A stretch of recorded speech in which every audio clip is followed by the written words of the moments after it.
For 30 years, that chair sat empty. Restaurants knew, theaters knew, event planners knew. Nobody touched Frank Sinatra's empty chair. It was sacred. It was hope. It was heartbreak. Las Vegas, 1966, the Sands Hotel. Frank Sinatra was about to perform his first show since his divorce from Mia Farrow was finalized. The stage crew was setting up. 2 chairs on stage, one for Frank, one for his guests who'd sometimes join him during the performance. The stage manager walked over to Frank backstage. "Mr. Sinatra, we've got the usual setup. 2 chairs. You want us to remove the second one since you're performing solo tonight?" Frank looked at him. "No, leave it. But nobody's sitting in it." "I said leave it." The stage manager knew better than to argue. The chair stayed. Frank performed that night to a packed house, sang beautifully, told jokes, charmed the audience like only Frank could. And the entire time, there was an empty chair beside him. Nobody mentioned it. Nobody asked about it. But everyone noticed. That empty chair would become a fixture of Frank Sinatra's life for the next 3 decades. It wasn't just on stage. It was everywhere. Restaurant tables, private dinners, award ceremonies, movie premieres. Wherever Frank went, there was an empty chair next to him, and nobody was allowed to sit in it. People had theories. Frank's publicist said it was a good luck ritual. His manager suggested it was about maintaining personal space. Some thought it was a quirk, like how some performers won't use certain dressing rooms or refuse to wear particular colors. But the people closest to Frank knew the truth. The chair wasn't empty, not to Frank. Someone was sitting in it. Someone who'd been gone since their divorce in 1957, but had never really left Frank's heart. Ava Gardner. Frank had been married 4 times. Nancy Barbato, his first wife and mother of his children. Ava Gardner, the love of his life, and the woman who nearly destroyed him. Mia Farrow, the young actress he'd married in a desperate attempt to forget Ava. And Barbara Marx, his final wife, who gave him stability and companionship in his later years. But there was only one woman Frank never stopped loving. Only one woman he never got over. Only one woman whose absence he felt every single day for 30 years. Ava. They divorced in 1957 after a marriage that was passionate, destructive, volatile, and all-consuming. The kind of relationship that burns so hot it incinerates everything around it. They'd loved each other desperately, hurt each other constantly, and when it finally ended, it ended badly. But Frank never moved on. Not really. He married other women, had other relationships, but Ava was the one who got away, the one he'd lost, the one he kept hoping would come back. So he saved her a seed, just in case. His daughter Nancy was the first to notice the pattern. It was 1968, 2 years after Frank started keeping the empty chair. They were having dinner at Chasen's in Los Angeles, just the 2 of them, father and daughter. The maitre d' seated them at a table for 4. Nancy watched as her father gestured to the waiter. "We only need settings for 2, but leave all 4 chairs. After the waiter left, Nancy asked, "Dad, why 4 chairs for 2 people?" Frank didn't look at her. He was rearranging the salt and pepper shakers, not making eye contact. "I like having space." "It's not about space. You do this everywhere. The empty chair is always to your right. Always." Frank was quiet for a long moment. Then he said, "It's for your mother." Nancy felt her heart sink. Her parents' divorce had been difficult, but they'd maintained a relationship. Her mother, Nancy Barbato, had moved on with her life. "Dad, Mom has her own life now. She's not coming to sit with you at—" "Not your mother, Ava." Nancy didn't know what to say. Her father had been divorced from Ava for 11 years. 11 years, and he was still saving her a seat at dinner. "Dad." "She's not coming. I know." "Then why?" "Because what if she did? What if Ava walked into this restaurant right now, saw me sitting here, and there was no place for her? What if the one time she wanted to sit with me again, I didn't have a chair for her?" Nancy looked at her father and saw something that broke her heart. Hope. After 11 years of divorce, years of other relationships, years of Ava making it clear she was done with Frank, he was still hoping she'd come back. "Dad, you can't live like this. You can't keep waiting for someone who's never coming back." Frank finally looked at his daughter. "Maybe I can't, but I'm going to anyway." The pattern continued. Frank's friends and colleagues learned not to sit in the empty chair. It became an unspoken rule in Frank's world. The chair to Frank's right was off limits, period. Sammy Davis Jr. once made the mistake of trying to sit in it during a private dinner in 1970. Frank's hand shot out before Sammy could even touch the chair. "Not that one." Sammy looked confused. "What? Why not?" "Just not that one. Sit somewhere else." Sammy moved to a different chair, but later he pulled Dean Martin aside. "What's with the chair thing? Frank nearly took my hand off when I I tried to sit down. Dean, who knew Frank better than almost anyone, said quietly, "That's Ava's chair. It's always Ava's chair. Don't ask. Don't sit in it. Just leave it alone." "But Ava's not even here. She's not coming." Dean shrugged. "Frank knows that, but he keeps hoping. And if you're Frank's friend, you respect the chair." The empty chair became such a known thing in Frank's circle that event planners, restaurant owners, and venue managers all knew about it. When Frank made a reservation, there was always an extra chair. When Frank performed, there was always an empty seat beside him. When Frank attended an event, space was made for the person who would never show up. Some people thought it was romantic, a grand gesture of eternal love. Frank Sinatra, one of the most famous men in the world, keeping a place for the woman who got away. Others thought it was sad, pathological even. A man unable to move on, trapped in the past,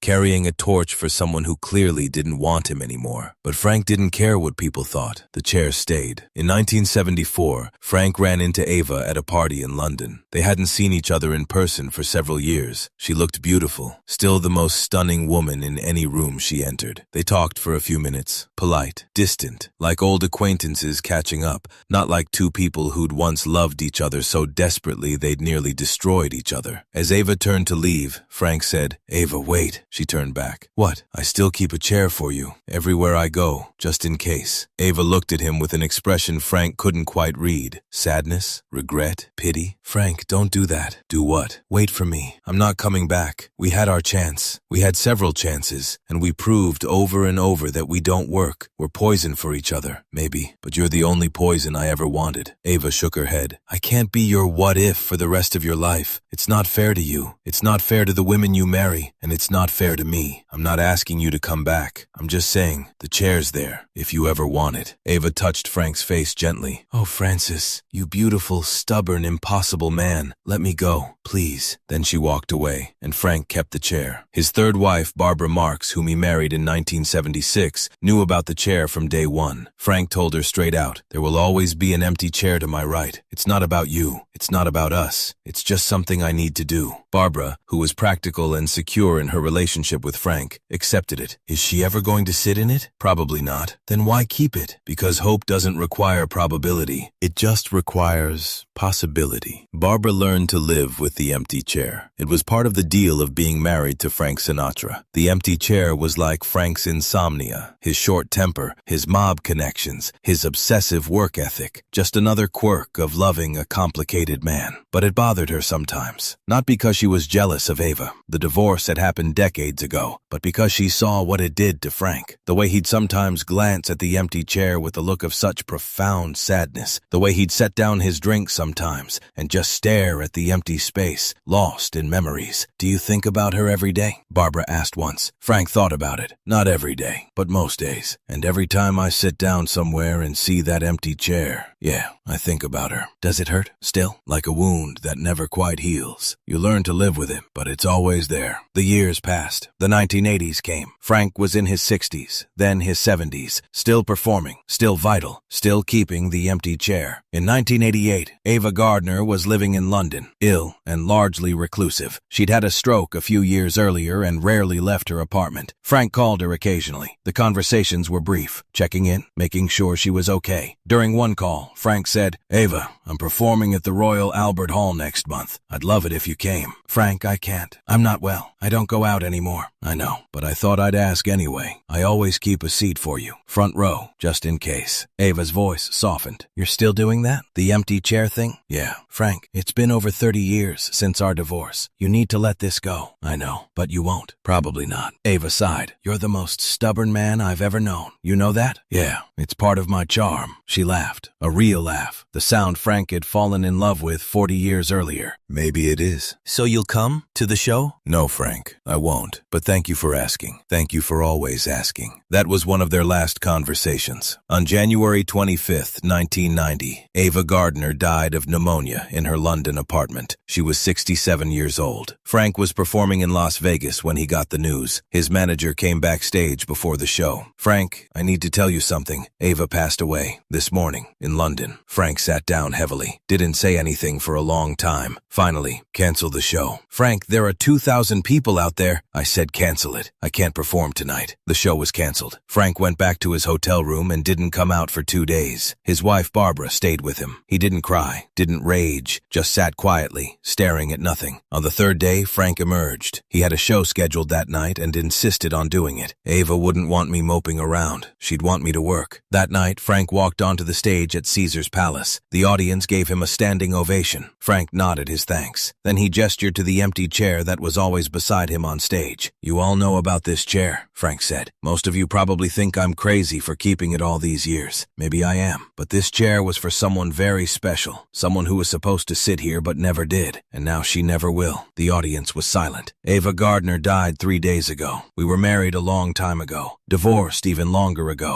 But she was the one, the one who got away. The one you never quite get over. So I kept this chair for her, for 30 years, just in case she decided to come back." Frank's voice cracked slightly. He cleared his throat. "She never did come back. But you know what? I'm glad I kept the chair anyway, because it wasn't really about whether she'd sit in it. It was about me remembering that some people are worth waiting for, Even if they never come." Then Frank sang "One for My Baby," the saddest song in his repertoire. The song about lost love and regret and the drink you take to forget the person you can never forget. But this time, before he started singing, Frank did something he'd never done before. He walked over to the empty chair, placed his hand on the back of it, and said quietly, just loud enough for the microphone to pick up, "This one's for you, Ava." The audience sat in complete silence as Frank sang. Many were crying. This wasn't just a performance. This was Frank Sinatra saying goodbye to the love of his life, 33 years after their divorce, and he was doing it with a chair that had sat empty for 3 decades, waiting for someone who never came. After Ava's death, something changed. Frank kept performing, kept living his life, but for the first time since 1966, the empty chair was no longer guaranteed. Sometimes it was there, sometimes it wasn't. When his daughter Nancy asked about it, Frank said, "She's really gone now, not just away, gone. So the chair doesn't need to be there anymore. She's not coming back." But occasionally, at private dinners, at small performances, at family gatherings, the chair would reappear. Frank would gesture to it, make sure it was placed just so, to his right, where Ava's chair had always been. Barbara asked him once, "I thought you said she wasn't coming back." Frank looked at the empty chair. "She's not, but I still like to remember that she could have, that there was a time when it was possible. The chair reminds me of that possibility, of that hope, even if it never came true." In Frank's final years, as his health declined and his memory started to fail, the empty chair became less frequent, but it never fully disappeared. At his 80th birthday party in 1995, there was an empty chair to his right. Nobody sat in it. Nobody asked why it was there. Everyone knew. Frank died on May 14th, 1998. He was 82 years old. At his funeral, The family set up the seating in the church. Nancy Sinatra, his daughter, made a specific request to the funeral director. "Next to my father's casket, I want an empty chair to his right." The funeral director looked confused. "An empty chair? But just do it, please." He'd want it there. So at Frank Sinatra's funeral, there was an empty chair next to his casket, placed to his right, where Ava's chair had always been. Nancy Sinatra gave the eulogy. Near the end, she said, "My father loved many people in his life, his children, his friends, his wives, but there was one person he never stopped loving. One person he waited for 30 years. One person who had a chair that was always saved, always ready, always there, just in case. That person was Ava Gardner, and I'd like to think that wherever my father is now, wherever Ava is now, maybe they're finally sitting together. Maybe that empty chair is finally filled. Maybe after 30 years of hoping, my father finally has what he always wanted, Ava, sitting beside him." The church was silent except for quiet crying. "The empty chair was never about obsession," Nancy continued. "It was about love that doesn't quit, hope that doesn't die, and the belief that some people are worth waiting for, even if they never come. My father taught me that. The empty chair taught me that." Nancy looked at the the empty chair next to her father's casket. "Dad, you can rest now. You don't have to save the chair anymore. She's with you now. I believe that. I have to believe that." After the funeral, Barbara Sinatra told Nancy something she'd never shared before. "A few weeks before your father died, he was having one of his clear moments. His memory had been so bad, but this day he was lucid, sharp, like the old Frank. We were sitting together, just the two of us, and he said something I'll never forget." "What did he say?" "He said, 'Barbara, I kept that chair for Ava all those years. People thought I was crazy. Maybe I was. But you know what? I'd do it again. Because loving someone that much, even if they never come back, that's not crazy. That's being human. That's being alive." Nancy nodded, tears streaming down her face. Then he said, "I hope when I die, Ava's waiting for me, with 2 chairs, side by side, and we can finally sit together the way we were always supposed to." For 30 years, that chair sat empty. Restaurants knew, theaters knew, event planners knew. Nobody touched Frank Sinatra's empty chair. It was sacred. It was hope. It was heartbreak. But it was also love. Pure, stubborn, impossible love. The kind that doesn't make sense. The kind that people don't understand. The kind that waits for 30 years for someone who's never coming back. Because that's what love is sometimes. Not the love that works out. Not the love that makes sense. But the love that endures. The love that keeps hoping. The love that saves a chair, just in case. Frank Sinatra saved a chair for Ava Gardner for 30 years. She never sat in it, but that didn't matter, because the chair was never really about Ava showing up. It was about Frank never giving up. And in the end, maybe that's all love ever is. Never giving up, even when you should, even when it's hopeless, even when everyone tells you to move on. You keep the chair, just in case, because hope doesn't require probability. It just requires possibility. And for Frank Sinatra, that possibility, no matter how remote, was worth waiting for 30 years.